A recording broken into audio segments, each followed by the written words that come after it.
I am Mary Sketch with the Virginia Soil Health Coalition, and I am for the soil to protect the landscapes, waterways, and resources that provide the food that we all eat and the lands that we recreate on for current and future generations.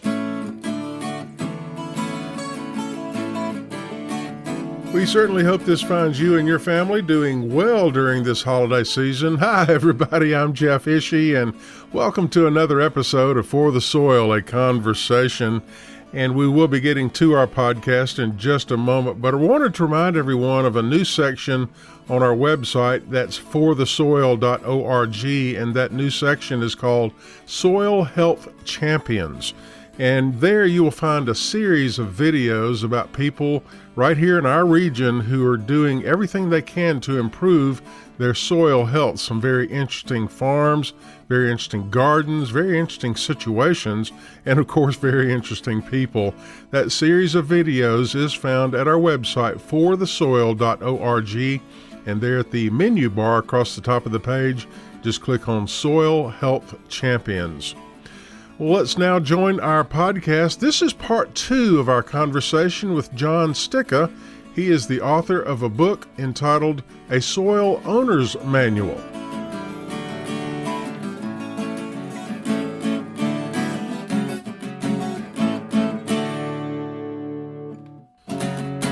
Welcome, everyone, to For the Soil, a Conversation. I'm your host, Jeff Ishii, and joining us, of course, are Eric Benfelt with Virginia Cooperative Extension and Community Viability, and Mary Sketch Bryant with the Virginia Soil Health Coalition. Hard to believe the end of the calendar year is upon us. The next podcast will be published the first week of 2023, so time moves on. Today's podcast is part 2 of our conversation with Jon Stika. He is the author of a book entitled A Soil Owner's Manual. And I'd love to have the first question. I'm just going to jump right in there and continue our conversation. By the way, if you haven't heard that one, go back to our podcast page at forthesoil.org, and there you'll find the podcast published for December the 6th. That was part 1 of our conversation with Jon. And Jon, I'd love to ask you about the integration of livestock on healthy soils.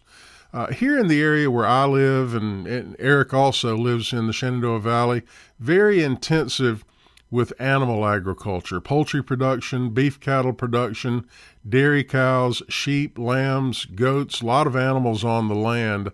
Give me your thoughts about the integration of livestock when it comes to healthy soils. I get into discussions with people about whether livestock should be considered a principle or a tool, or I look at them as a tool. And if there's a way that I can stimulate plants properly by grazing with livestock, then they're an excellent tool. Grazing management that just takes the tops of those plants and stimulates them to release sugars down into the soil through their root system to feed the soil organisms, and then move those livestock on so those plants can recover, keeps the plants healthy, keeps them stimulated, keeps the soil fed. So livestock are an excellent way to do that, where you don't have to burn any diesel fuel. You don't have to, rely on machinery to do that. So yes, whether it's in a cropping system, in a purely grazing system of perennials, they could be an excellent tool. Jon, and this may not still be the case, but I was digging around and saw that you also are I think they called it a brewery science consultant. Is that true? Yes. Would be interested in just the intersections between that and soil health, because it's growing grains at the end of the day. Well, brewing, and there's a brewery here in Dickinson, North Dakota, that started up in 2019. It's called Fat Fish Brewing. and it's spelled PHAT, by the way. But so they approached me because I've been home brewing for 30 years. They approached me to be their brewer, so I was foolish enough to say yes. But so I ran that brewery for the last 3 years or so, and I just recently handed it off to a young lady who was working with me as a apprentice, so to speak. So now she's the head brewer. Jade Sheffield is her name. But the intersection between soil health and brewing is not only in growing the grains, which we buy our malt from a maltster in Bismarck here in North Dakota that sources they grow their own barley themselves, their family, but then they also source it from other neighbors that grow for them. And all of that is regenerative ag. That's all no-till, diverse rotations, etc. The other intersection there is brewing is a biological system. The old German saying, and I don't remember how to say it in German, but that brewers make wort, which is the sugar solution that you make from malted barley. Brewers make wort, but yeast make beer. So if you don't keep that biology happy, you're not going to have very good beer. If you don't keep the biology in the soil happy, your soil's not going to function very well. So those two things are very, the parallels there are very interesting. And John, this might be a little bit of an aside, but thinking about like farmers having more control over the decisions that they make, either at a local or regional level, do you see opportunities there for farmers to take more control, and specifically with this focus on soil health? Well, by starting to restore their soil function, they can reduce their input costs easily in half, easily. So, you do the math. What's that? What are your input costs for fertilizer and fuel and labor and all these other things? You can easily cut those in half in the first 3 to 5 years. Beyond that, we have a study. I also work part-time at the research center here, the NDSU Research Center, and we have one study that is a very diverse crop rotation with cover crops and grazing with livestock.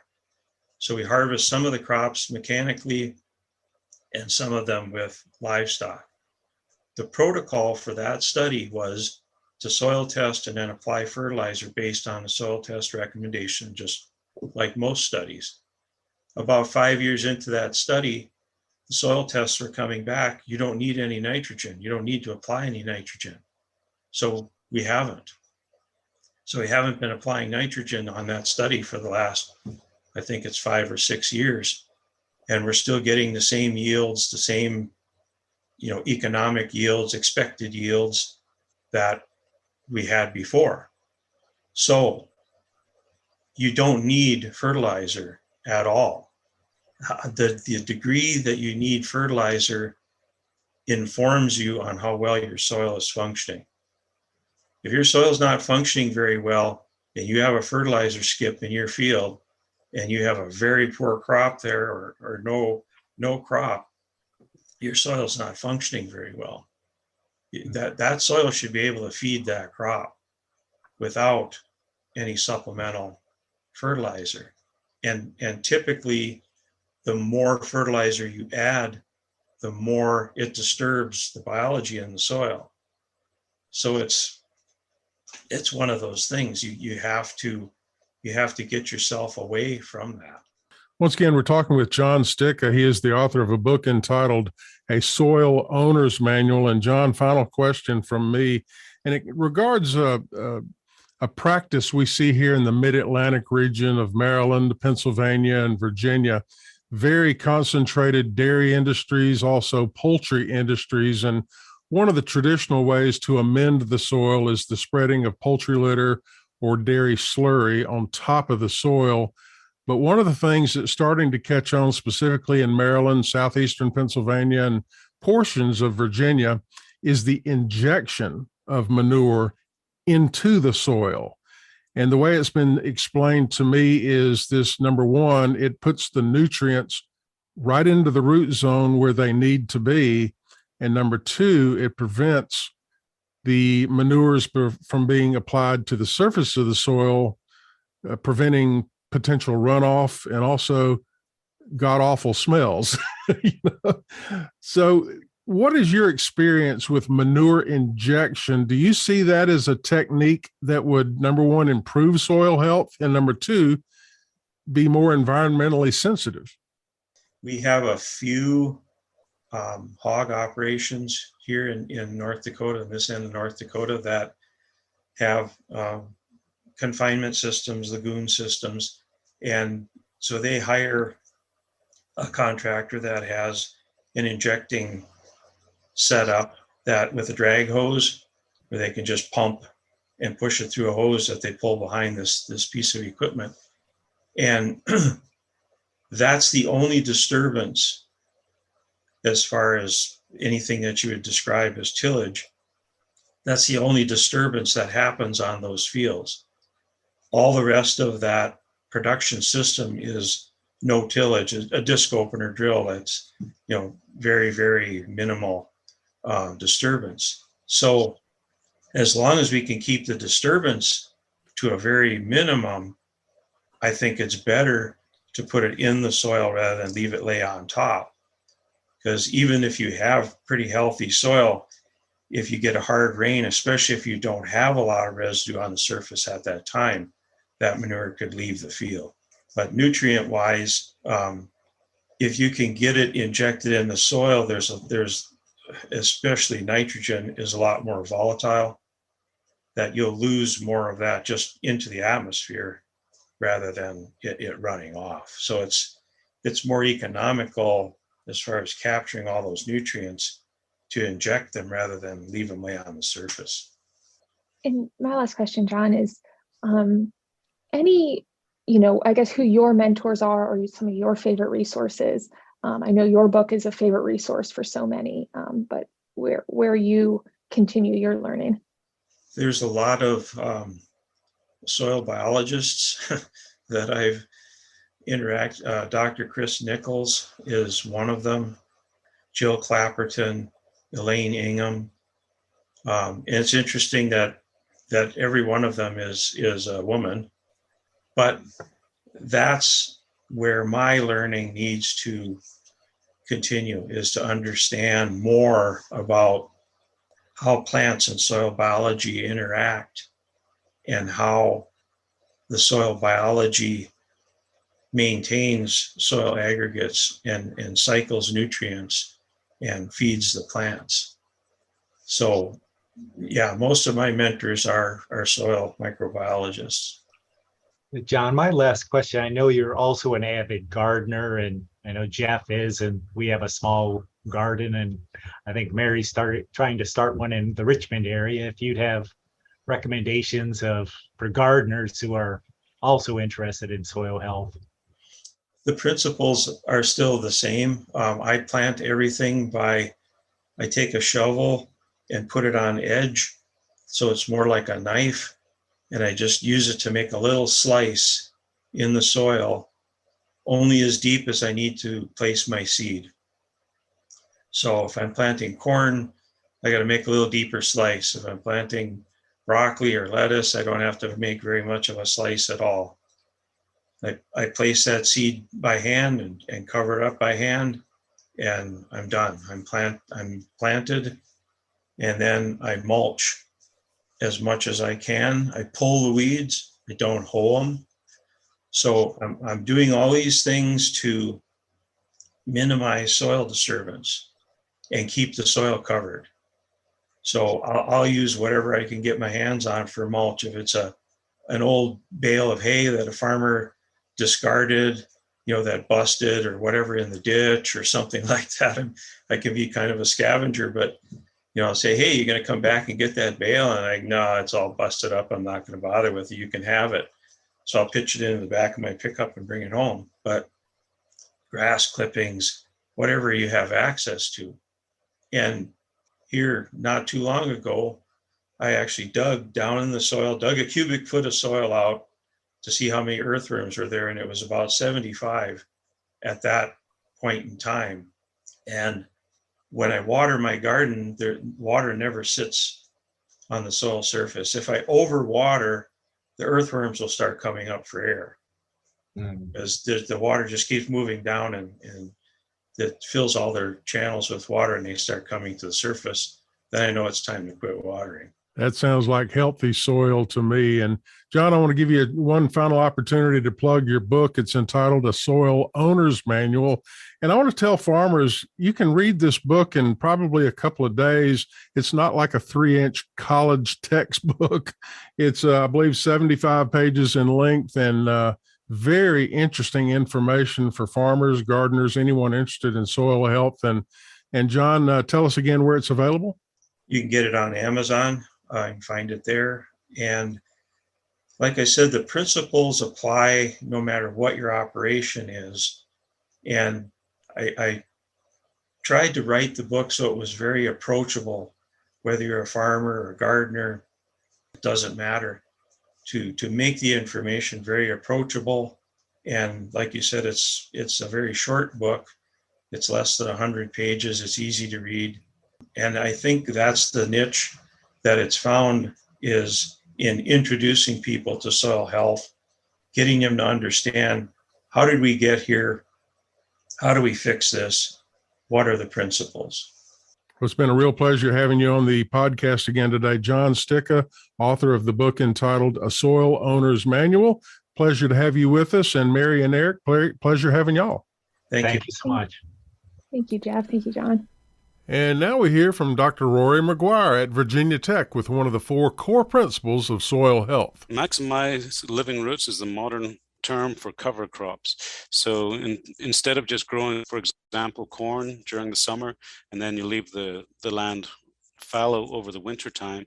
Over the winter time, you would plant a cover crop, something like rye or clover, barley, something that'll grow during the winter time. Initially, people were thinking of cover crops. It was pushed as a way to stop nitrogen leaching, because if there's something growing there, it's going to capture the nitrogen, prevent it leaching, and improve water quality. And that's why it was cost shared by the regulatory agencies. But now we're realizing that not just is it capturing nitrogen and stopping going into the water, that nitrogen can actually be available to fall crops the next summer. And while that plant's growing, it's adding organic matter to the soil, which is really great for soil health. If you have more organic matter, you're going to capture more water. When it rains, the soil can hold more water, and it can also provide more nitrogen during the growing season.